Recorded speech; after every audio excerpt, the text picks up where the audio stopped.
Hello everyone and welcome back to our channel. I'm Jake. And I'm Mia. It's great to have you with us today for some fantastic English conversation practice. That's right. Today we have a really useful and important topic. We're going to teach you how to talk about a bad day in English.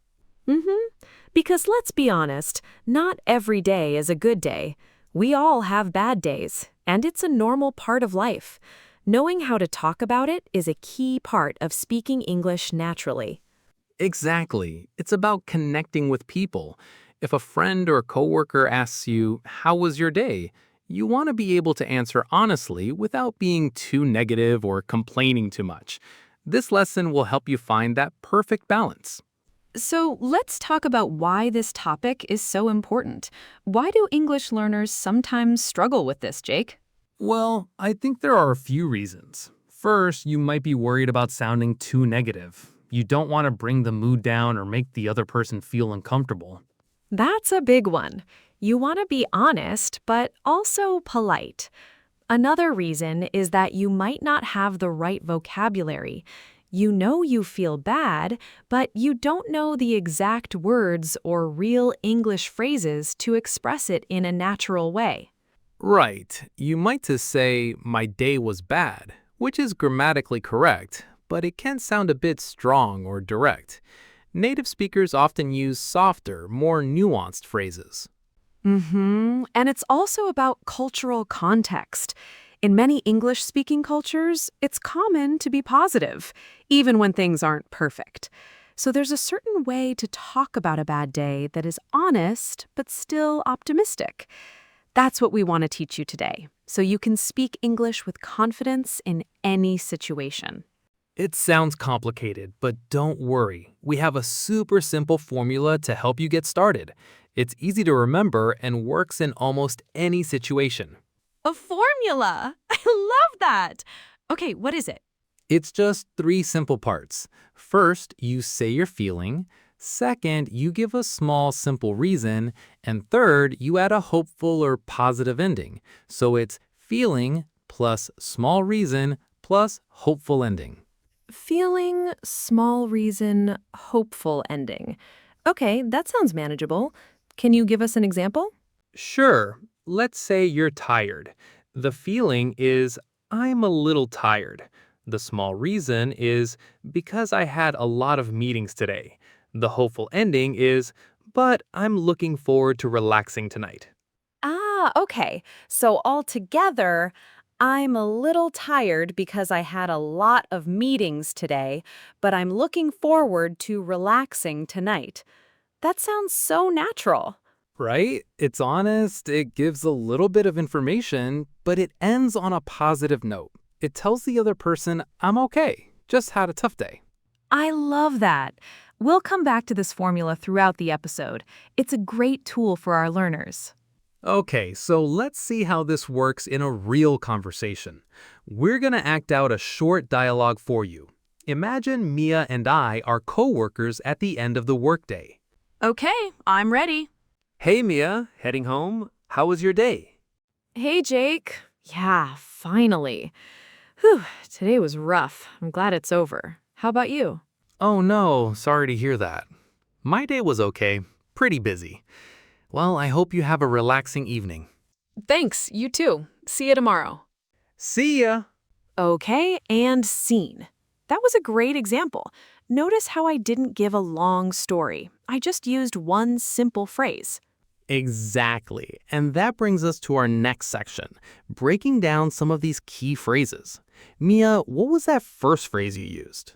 I said, today was rough. This is a fantastic common phrase. Rough means difficult or unpleasant. So today was rough is a perfect way to say you had a hard day. It's a great one. Another really good one is, "It was one of those days." Have you heard this before? It's very common. I use it all the time. One of those days means a day where many small things go wrong. You don't need to list all the problems. This phrase communicates the feeling perfectly. For example, maybe you spilled your coffee, you were late for a meeting, and then your computer crashed. Right. You just say, oh, it's been one of those days, and everyone understands. Another similar one is, I've had better days. Ooh, I like that one. It's a little bit indirect or subtle. You're not saying today was bad, you're saying other days were better. It's a very polite way to express that you're not having a great time. Exactly. And one more simple one. Today was challenging. The word challenging is a great word. It means difficult, but in a way that tests your abilities. It sounds a little more professional and less emotional than just saying it was bad. That's perfect for a work situation. So, to recap, we have today was rough, it was one of those days, I've had better days, and today was challenging. Those are all excellent real English phrases. Now that we've learned them, it's time to practice them. This is your chance to speak out loud and build your confidence. Yes, our first listener practice section. I'm going to say each phrase, and then I'll leave a little pause for you to repeat it. Try to copy my pronunciation and intonation. Ready? Let's go. Today was rough. Nice one. It was one of those days. You've got it. I've had better days. Excellent. And the last one, today was challenging. Fantastic work, everyone. Remember, practice is so important to speak English with confidence. So true. Okay, Jake. Earlier, you mentioned that just saying, my day was bad, can sound a bit too strong. Let's talk more about that. How can we sound honest without sounding too negative? This is a great skill to learn. We use something called softeners or hedging language. These are small words that make our statements less direct and softer. Softeners? Like what kind of words? The most common ones are words like a little, a bit, kind of, or sort of. You put them before the adjective. So instead of today was rough, you can say today was a little rough. Oh, okay.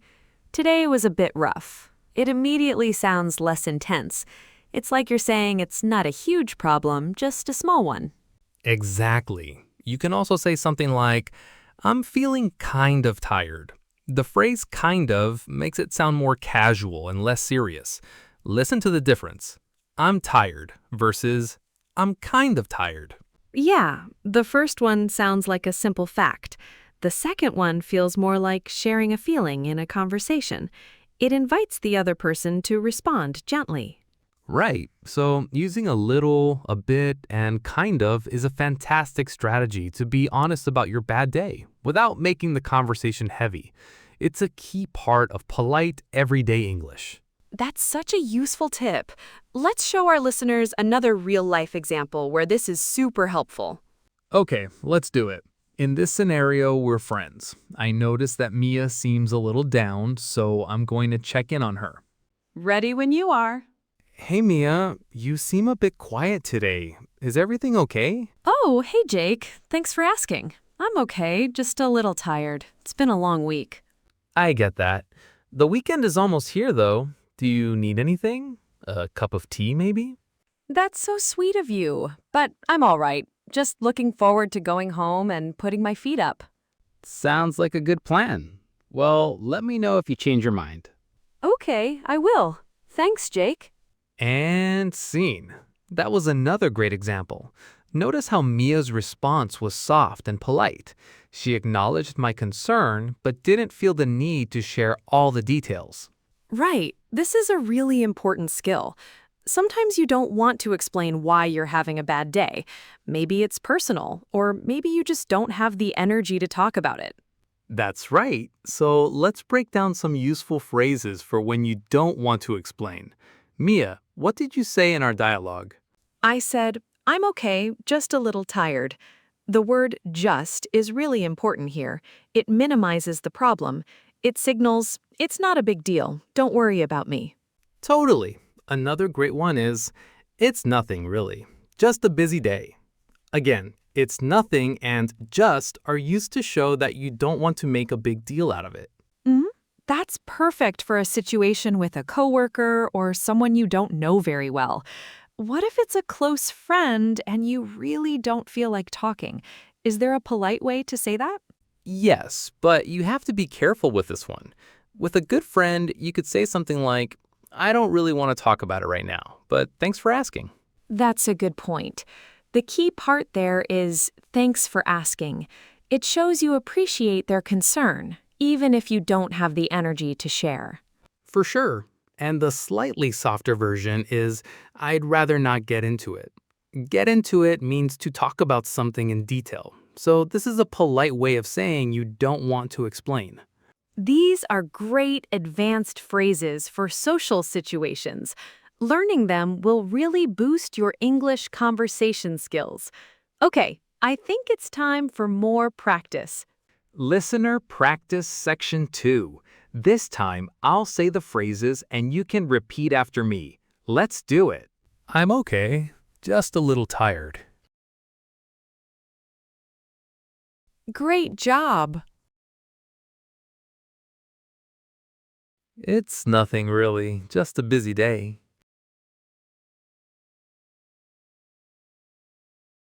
I don't really want to talk about it, but thanks for asking. Perfect. And the last one, I'd rather not get into it. Wonderful. You're all doing so well. Okay, so we've learned how to say we had a bad day and how to avoid talking about it. But what if you do want to explain a little bit? Right. Let's go back to our formula. Feeling plus small reason plus hopeful ending. We're now at the second part, the small reason. This is where you give a little bit of context. The most important tip here is to keep it simple and short. You don't need to tell a 10-minute story. Absolutely. Just one simple sentence is usually enough. For example, if you had a difficult commute, you could say, the traffic was terrible this morning. Perfect. Or maybe you didn't sleep well. You could say, I didn't get much sleep last night. Very simple, very clear. What about problems at work? You could say something like, my computer was acting up all day.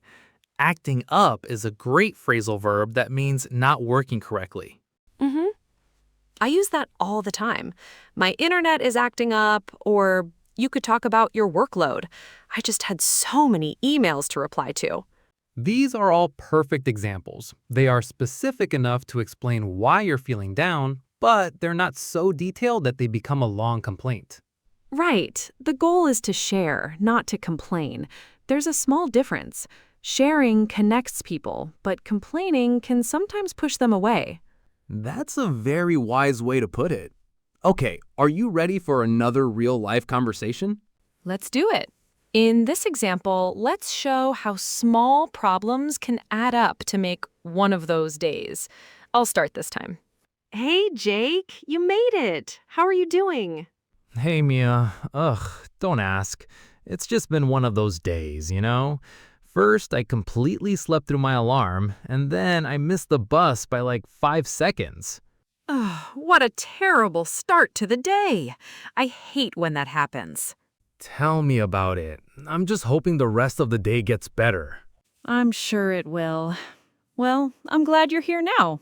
Thanks, Mia. Me too. And scene.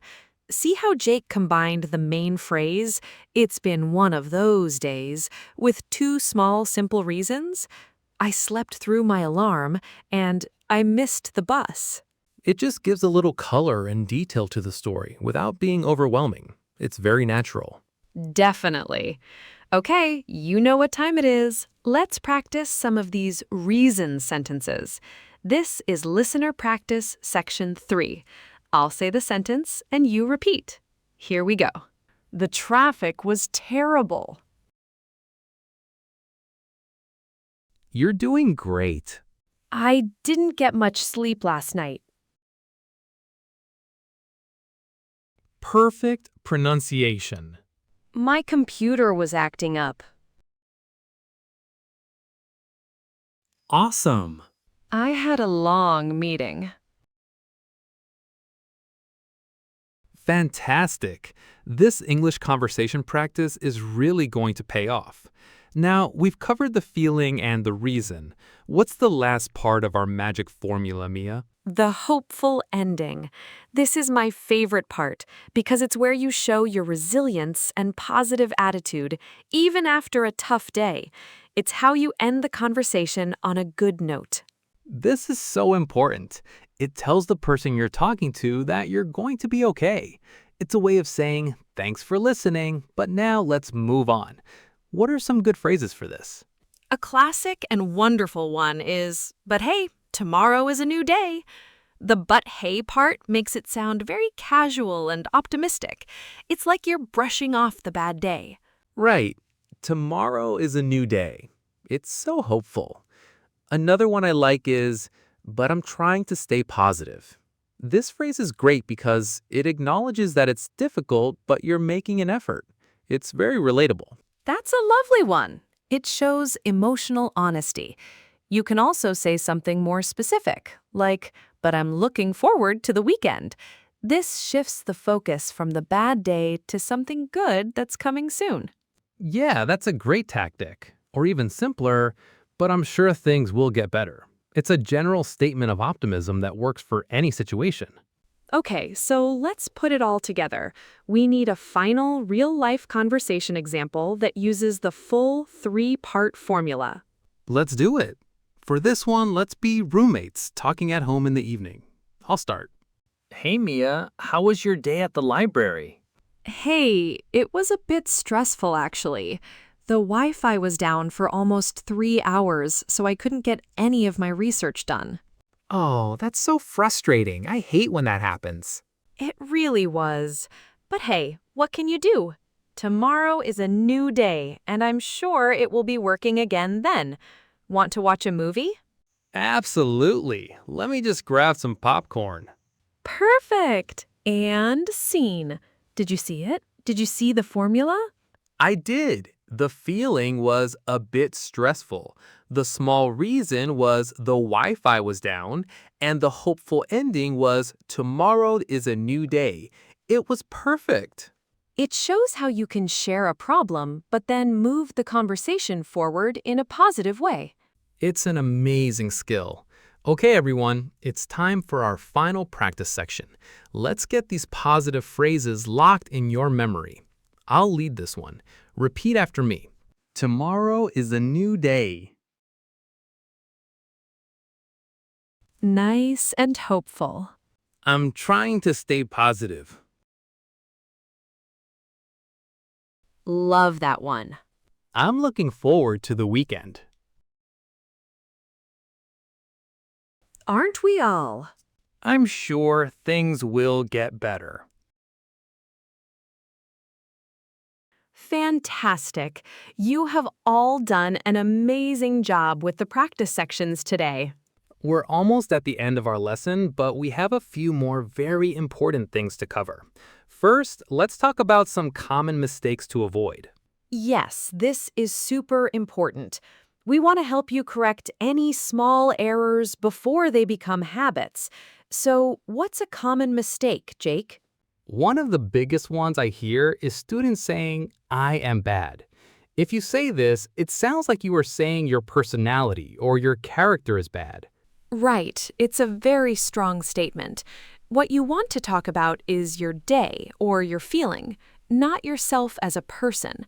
So instead of I am bad, what should they say? I had a bad day, or I feel bad. This clarifies that it's a temporary situation or feeling, a huge difference. That's a fantastic correction. Another mistake is oversharing, which we mentioned earlier. A learner might feel they have to explain every single detail of their bad day. Right. So they might say, my day was bad because first my boss was angry, and then my lunch was cold, and then my friend didn't text me back, and also it can be too much for a casual conversation. Exactly. So the correction is to just pick one simple reason, or use a general phrase like, it's just been one of those days. Keep it concise. Great advice. Avoiding these small mistakes will make you sound so much more natural when you speak. Okay, it is time for our mini challenge. We've given you the tools, and now it's your turn to build something with them. That's right. We want you to create your own 3-sentence response using our formula. Remember it. Feeling plus small reason plus hopeful ending. We're going to give you a moment to think. You can even pause the video here and say your sentences out loud. That's the best way to practice.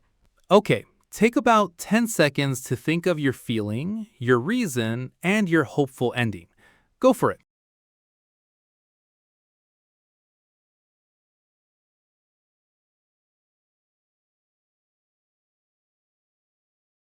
Okay, have you got something? If you need more time, just pause. To help you, I'll share one. For example, I could say, I'm feeling a bit drained today. That's the feeling. Because my train was really crowded this morning. That's the reason.